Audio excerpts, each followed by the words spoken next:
ಆಕಾಶ ಗಡಿಯ ದಾಟಿ ತಂದಾನೋ ಬೆಳಕು ಕೋಟಿ, ಭೂಮಿ ಕುಲಕ್ಕೆ ಕೇಳದೇನೆ ಜೀವ ಕೊಟ್ಟಂತೆ. ಕಣ್ಣ ಕಾಯೋ ರೆಪ್ಪೆಗವನೇ ಕಾವಲಾದಂತೆ. ಮೋಡಾನ ಮಳೆಯ ಮಾಡಿ ನೂರಾರು ಹನಿಯ ಕೂಡಿ, ಕಾದ ನೆಲಕ್ಕೆ ಮುತ್ತ ನೀಡುವ ಜೀವ ಹನಿಯಂತೆ. ಬೆನ್ನ ಹಿಂದೆ ಕಾಣದಂತ ಸೈನ್ಯ ನಿಂತಂತೆ.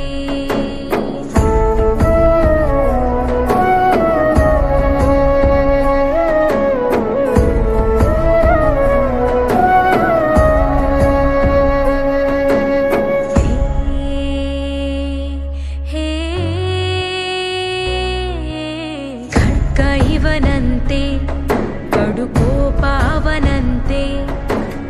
ಇವನು ಕಿಂಕರ ಅವ ಭಯಂಕರ, ಕಲಹ ಕದನಾನೆ. ಶಕ್ತಿ ಇವನು, ಸೈನ್ಯ ಅವನು, ಎದುರು ನಿಂತರೆ ಸಮರವೇ.